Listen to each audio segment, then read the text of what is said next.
निश्चित रूप से अभी देखा कि सुधाकर जी पर नोटिस जारी किया गया है, जबकि उन्होंने एक व्यक्ति के भावना को आहत किया, माननीय मुख्यमंत्री जी पर कुछ आक्षेप किए थे। लेकिन करोड़ों हिंदुओं की आस्था पर चोट करने वाले शिक्षा मंत्री चंद्रशेखर पर अभी तक मुख्यमंत्री डिप्टी सीएम तेजस्वी जी ने एक शब्द नहीं बोले हैं। कोई भी व्यक्ति या कोई कितना बड़ा भी क्यों न हो, हिंदुत्व पर आक्रमण करेगा तो उसका कड़ा जवाब दिया जाएगा। हिंदू की भावना को आहत हम नहीं होने देंगे। आज पूरा देश अनुसूचित जाति प्रथम व्यक्ति जो राष्ट्रपति हमारे हैं, पिछड़ा समाज से प्रधानमंत्री है, तो भारतीय जनता पार्टी है। परिवारवाद और वंशवाद में विश्वास नहीं करती है। और में क्या है, वो लोग परिवार के ही लोगों को मुख्यमंत्री, उप मुख्यमंत्री या प्रधानमंत्री का उम्मीदवार बनाते हैं। तो भारतीय जनता पार्टी अब ऐसा माहौल नहीं होने देगी देश में, जो कि चाह रहे हैं विपक्ष के कुछ पार्टियां। और निश्चित रूप से उनको करारा जवाब जनता देगी कि मुख्यमंत्री जी विवश हो चुके हैं, राजद के दबाव में है पूरी तरह से, और जानबूझकर वो अपमानित हो रहे हैं।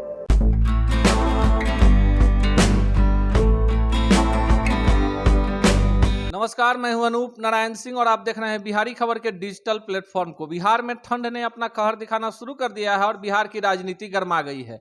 हम हैं भाजपा के प्रदेश कार्यालय में और हमारे साथ है पार्टी के प्रवक्ता विनोद शर्मा जी। राजद के एक विधायक हैं जिनका नाम है सुधाकर सिंह। वो जगतानंद सिंह के पुत्र हैं। जगतानंद सिंह पार्टी के प्रदेश अध्यक्ष हैं और सुधाकर सिंह कृषि मंत्री थे। लगातार बोल रहे हैं और पार्टी ने उनको कारण बताओ नोटिस जारी कर दिया है। लेकिन भाजपा पूछ रही है कि सुधाकर सिंह पर ही क्यों। कई सारे नेता हैं राजद के जो लगातार पार्टी लाइन के खिलाफ बोल रहे हैं, भाई वीरेंद्र हो, शिवानंद तिवारी हो या पार्टी के अन्य नेता। ये जानते हैं विनोद शर्मा जी से कि क्या कुछ हो रहा है बिहार में, क्या कुछ होने वाला है, क्या हो रहा है सर? देखिए, निश्चित रूप से बिहार में बड़ा असमंजस की स्थिति बनी हुई है और आदरणीय नीतीश कुमार जी के सामने जो परिस्थितियां पैदा हुई है उनके समझ में खुद नहीं आ रहा है। निश्चित रूप से अभी देखा कि सुधाकर जी पर नोटिस जारी किया गया है, जबकि उन्होंने एक व्यक्ति के भावना को आहत किया, माननीय मुख्यमंत्री जी पर कुछ आक्षेप किए थे। लेकिन करोड़ों हिंदुओं की आस्था पर चोट करने वाले शिक्षा मंत्री चंद्रशेखर पर अभी तक मुख्यमंत्री डिप्टी सीएम तेजस्वी जी ने एक शब्द नहीं बोले हैं और उनका समर्थन कर रहे हैं, बचाव कर रहे हैं कि भाजपा का इसमें हाथ है। तो चंद्रशेखर जी ने बयान दिया भाजपा का हाथ ही है।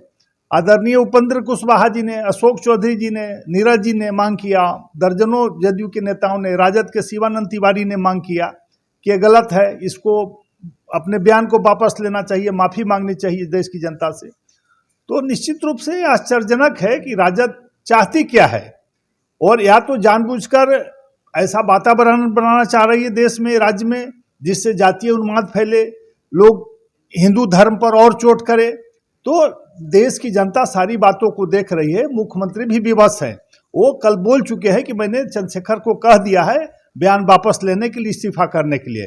लेकिन उसके बाद भी तेजस्वी यादव कोई प्रतिक्रिया नहीं दे रहे हैं। चंद्रशेखर ने बयान वापस नहीं लिया। सुरेंद्र यादव मंत्री हैं, इस तरह की बातें करते हैं जो आश्चर्यजनक लगता है कि बिना तथ्य के आधार पर इतने बड़े आरोप, सेना को अपमानित करना, देश को अपमानित करना, किसी पार्टी से जोड़ करके क्या है। तो निश्चित रूप से इनके जो सोच है, इनकी जो मानसिकता है सामने परिलक्षित हो रही है और देश की जनता सारी चीज़ों को बारीकी से देख रही है। और हमें लगता है कि मुख्यमंत्री जी विवश हो चुके हैं, राजद के दबाव में है पूरी तरह से, और जानबूझकर वो अपमानित हो रहे हैं। अब एक बड़ा सवाल है विनोद जी कि जो जदयू के प्रवक्ता हैं या नेता हैं, अब अलग अलग बयान हो रहा है। उपेंद्र कुशवाहा अलग बात बोल रहे हैं, संजय सिंह कुछ और बोल रहे हैं, नीरज कुमार बोल रहे हैं कि हम लोग किसी के अनुकंपा पर सरकार में नहीं है। क्या आशा की जाए कि फिर नीतीश कुमार का मन डोल रहा है? देखिए, सारी चीज़ें स्पष्ट है। कल नीरज कुमार जो मुख्य प्रवक्ता हैं जदयू के, नीतीश कुमार के काफ़ी करीबी हैं, उन्होंने राजद को आईना दिखाने का काम किया कि देखिए भाजपा और जदयू की जो सरकार थी, शिक्षा का कितना उत्थान हुआ, कितने काम हुए शिक्षा में, और राजद में क्या हाल था बिहार का। तो आखिर क्या दर्शाता है। उसी तरह से संजय सिंह हो या जो भी हों, जिस तरह के सवाल खड़े कर रहे हैं, राजद को तो सोचना चाहिए कि आखिर कब तक चलेगा। मुख्यमंत्री को अपमानित कराइएगा, हिंदुओं की भावना को आहत कराइएगा और उटपटांग बयानबाजी करने वाले को पीठ ठोकिएगा, वो भी जातीय आधार पर। तो निश्चित रूप से बड़ा दुखद है। आपने कार्तिक सिंह पर कार्रवाई कर दी तत्काल, सुधाकर जी को मंत्री से हटा दिया, अब उन पर फिर से कार्रवाई के लिए नोटिस जारी किया है। तो आखिर चंद्रशेखर जी, चाहे सुरेंद्र यादव, चाहे और भी शिवानंद तिवारी जी हों, विजय मंडल हों, कई एक विधायक भी लगातार पार्टी के नीतियों के खिलाफ बोल रहे हैं, नीतीश जी पर आक्रमण कर रहे हैं। तो क्यों नहीं कार्रवाई अब करना चाह रहे हैं। तो कहीं ना कहीं राजद जानबूझकर ऐसी स्थिति पैदा कर रही है कि वो चाहती है कि सत्ता हमारे हाथ में आ जाए, और लगता है कि वो प्लानिंग कर चुकी है कि नीतीश कुमार को सत्ता से बेदखल करे। इसलिए वो इस रास्ते पर जा रहे हैं कि नीतीश कुमार कुछ अच्छी बातें करे कि उनके विधायक उसके साथ 4-5 रह जाएंगे, तो निश्चित रूप से तेजस्वी यादव को मौका मुख्यमंत्री बनने का मिलेगा। भाजपा का रुख क्या होगा? जिस तरह से रामचरितमानस के प्रकरण को लेकर भाजपा सीधे हमला कर रही है कि आप किसी की भावना को आहत नहीं कर सकते, और जिस तरह की चीजें बिहार की राजनीति में हो रही है, भाजपा का अगला कदम क्या होगा?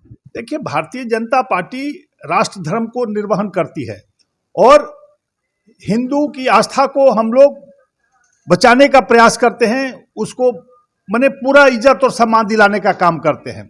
और निश्चित रूप से कोई भी व्यक्ति या कोई कितना बड़ा भी क्यों न हो, हिंदुत्व पर आक्रमण करेगा तो उसका कड़ा जवाब दिया जाएगा। हिंदू की भावना को आहत हम नहीं होने देंगे, और निश्चित रूप से जानबूझकर कुछ ऐसा किया जा रहा है कि हिंदुओं की भावना को आहत करके इस तरह की स्थिति पैदा की जाए कि देश में तनाव बढ़े, जो कि संभव नहीं है। क्योंकि हमारे नेता आदरणीय नरेंद्र मोदी जी पर पूरे भारत को विश्वास है, उन्होंने सारी जाति बंधन को तोड़ दिया है। आज पूरा देश अनुसूचित जाति प्रथम व्यक्ति जो राष्ट्रपति हमारे हैं, पिछड़ा समाज से प्रधानमंत्री है, तो भारतीय जनता पार्टी है परिवारवाद और वंशवाद में विश्वास नहीं करती है। और में क्या है, वो लोग परिवार के ही लोगों को मुख्यमंत्री, उप मुख्यमंत्री या प्रधानमंत्री का उम्मीदवार बनाते हैं। तो भारतीय जनता पार्टी अब ऐसा माहौल नहीं होने देगी देश में, जो कि चाह रहे हैं विपक्ष के कुछ पार्टियां, और निश्चित रूप से उनको करारा जवाब जनता देगी। चूंकि जनता का समस्या है, जनता की भावना को आहत किया है, भाजपा को आहत नहीं किया है, पूरे देश के हिंदुओं को आघात किया गया है इस बातों से। और निश्चित रूप से अडिग है कि हम अपनी बात को कायम रखेंगे, हम सही बोल रहे हैं। जबकि वो तोड़ मरोड़ कर कुछ छंद के कुछ शब्द को उन्होंने रखा है, जो बहुत ही एक शिक्षा मंत्री और बिहार के लिए दुर्भाग्यपूर्ण है। महागठबंधन में चल रही उठापटक, रामचरितमानस विवाद और सुधाकर सिंह को लेकर जहां महागठबंधन में असमंजस की स्थिति है, वहीं भाजपा अब अगले कदम का इंतजार कर रही है। और 2024 के चुनाव के बहाने भाजपा अपने जनाधार को बिहार में और मजबूत करके सहयोगियों की भी तलाश कर रही है। यह देखना दिगर होगा कि आने वाले वक्त में क्या महागठबंधन सरकार अपना कार्यकाल पूरा कर पाएगी, या नीतीश कुमार फिर से पलटी मारकर भाजपा की तरफ ललचाई नजरों से देखेंगे। ये तो भविष्य के गर्भ में है, लेकिन फिलहाल भाजपा वेट एंड वॉच की स्थिति में है और जनहित के मुद्दों पर लगातार बोल रही है।